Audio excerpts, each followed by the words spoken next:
नमस्कार, PS24 news में आपका स्वागत है। मैं हूं आपके साथ दीप्ति बतागा। रुक करते हैं खास खबर। राजधानी भोपाल में 4, 5 और 6 दिसंबर को होने वाले रेलवे कर्मचारी यूनियन के चुनाव के लिए प्रचार तेज हो गया है।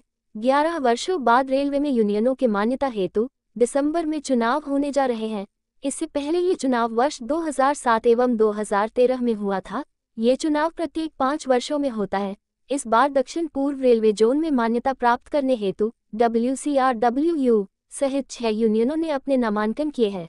चुनाव में इस बार सबसे ज्यादा जोर OPS लागू करने पर दिया जा रहा है। सभी नई भर्तियां केवल ट्रैक मेंटेनेंस में हॉर्डशिप अलाउंस सभी कैटेगरीज को एवं 8वें वेतन आयोग का गठन करवाना हमारी प्रथम प्राथमिकता रहेगी। वहीं कर्मचारियों से आह्वान किया कि 4 और 5 दिसंबर को होने वाले चुनाव में अपना बहुमूल्य मत देकर भारी मतों से विजय बनाएं। मैं Pushpendra Tripathi, West Central Railway Workers Union का जनरल सेक्रेटरी।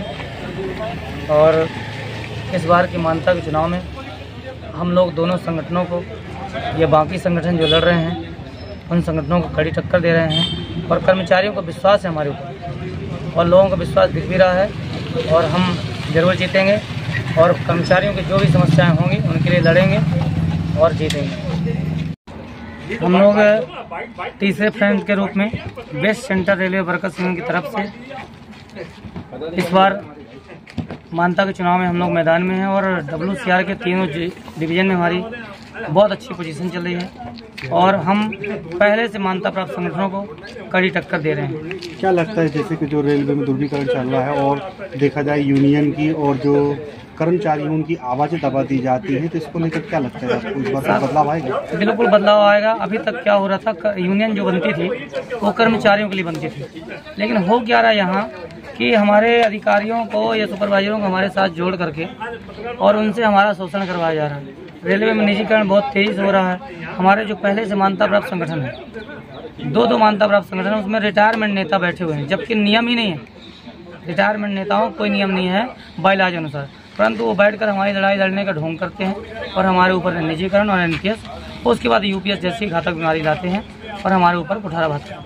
आपकी चुनी गई अगर पार्टी सत्ता में आती है तो यूनियन के द्वारा क्या कुछ ऐसे कार्य किए जाएंगे जिसको लेकर के आपके कर्मचारी जो है आपके हित में आपको वोट करें? साथियों, सबसे पहली बात तो हम आए ही इसलिए हैं कि बदलाव हो, और बदलाव होता है तो आपको मालूम है कुछ न कुछ काम होता है। हमारे यहाँ क्या हो रहा है, आज 100 सालों से सत्ताधारी संगठन हमारे 100 सालों से अपनी बात कह रहे हैं कि हम 100 सालों से हैं, लेकिन सिवाय रेल कर्मचारियों के नुकसान के कुछ नहीं हुआ।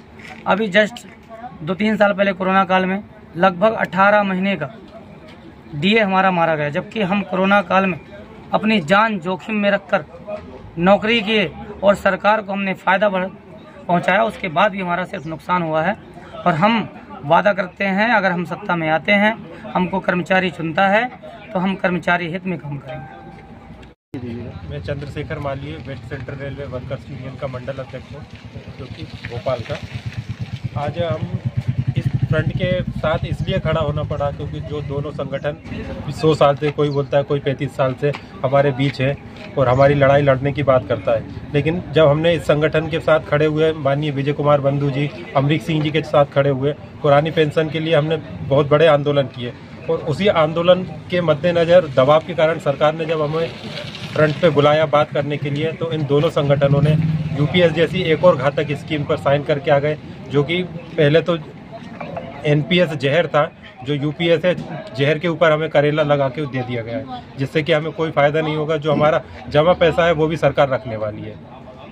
जैसे कि जो आपकी यूनियन है और आपके द्वारा जो वादे किए जा रहे हैं वो लगभग कितने समय में पूरे किए जाएंगे और क्या आवाज़ उठाई जाएगी या सत्ता में आने के बाद और पार्टी की तरह हम भी शांत होकर बैठेंगे? देखिए, आवाज़ की बात अगर कहें तो हमारा संगठन अभी मान्यता में नहीं है, उसके बाद भी इस स्तर पे आवाज़ उठा रहा है कि न केवल रेलवे मंत्री या प्रधानमंत्री की बात करें, हर स्तर पे हमारे कार्यकर्ता लगे हुए हैं और गैर मान्यता प्राप्त होने के बाद भी हर व्यक्ति हम पे भरोसा कर रहा है कि जो मान्यता प्राप्त है उन्होंने हमारे साथ कुठाराघात किया, लेकिन ये गैर मान्यता प्राप्त आज तक हमारे साथ जिस बात पे अडिग थे उसी बात पे अडिग हैं और वही करके रहेंगे।